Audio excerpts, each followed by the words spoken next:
This is Mr. Hassan's Maths channel, and I'm now answering question number 10 from the October-November 2017 International A-Level paper from Cambridge 9709. This is paper 1, variant 3. And this is question number 6, also from my end of topic worksheet number 12 on differentiation, and from my P1 collection. And here we're told about a curve which has equation y equals f of x.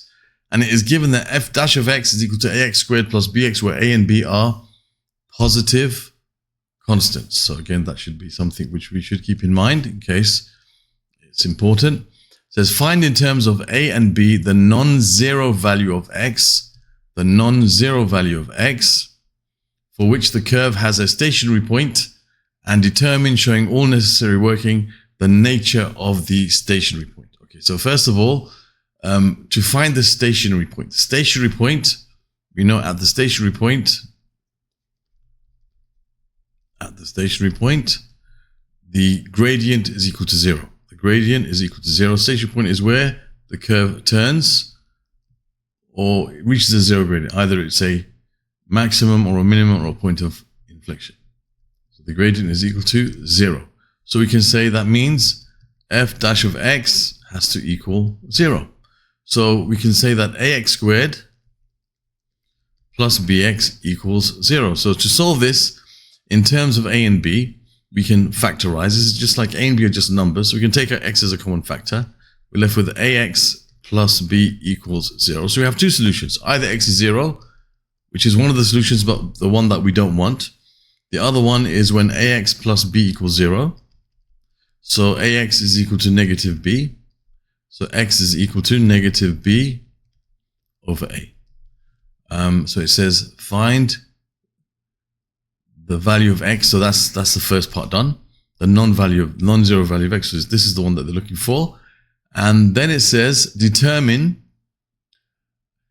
showing all necessary working, the nature of the stationary point. Now, the stationary point, to find the nature of the stationary point, what we do is we find what's called the second differential. Okay.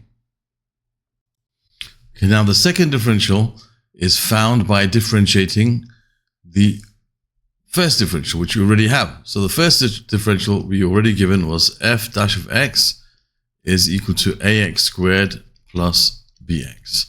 So that means f double dash of x, the second differential, is 2ax plus b. Multiplied by the power, take one from the power. All right, now we know the value of the stationary point, the one that we're concerned with is x equals minus b over a.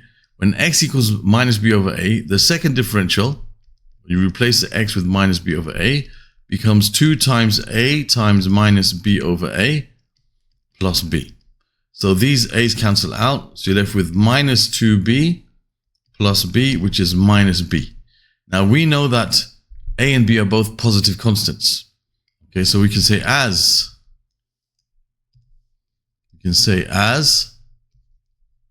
b is greater than 0, that means minus b must be less than 0. So that means the second differential, okay, when x is minus b over a is less than 0, which proves that when x equals minus b over a, then we have a maximum point. Why? Because the second differential is negative. So, I mean, the understanding behind that is when you have a graph which has a maximum, the gradient is going from positive to negative. The gradient is positive, it becomes 0, then becomes negative. So the second differential here will give you a negative value because it's decreasing. The gradient is decreasing. When you have a minimum value, the gradient is going from negative. So here it's going from positive to negative. Here it's going from negative and it's going towards the positive. The gradient is negative, becomes 0, then positive. Okay, so this is where the second differential is basically increasing greater than 0. So this is when we have a maximum and this is when we have a minimum point. Okay, so if the second differential is less than 0, then we'll have a minimum, and we know it's less than 0. Why? Because b is a positive constant and we're left with minus b. Okay, so we can go f double dash of minus b over a gives us negative b. Okay, so when x equals minus b over a, the second differential is negative, which means we have a maximum.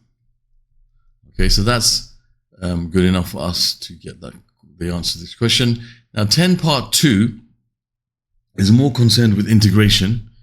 So I'm going to save this particular part, this video, for this first part in the playlist on the top right for this paper, and also in the playlist in the bottom right for this worksheet.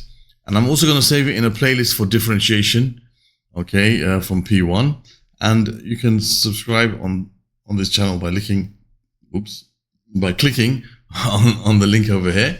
And then you want to see part 2, that's going to be in a separate video. Okay, you'll find that part 2 in this playlist and also in that playlist. So thank you for watching and see you soon.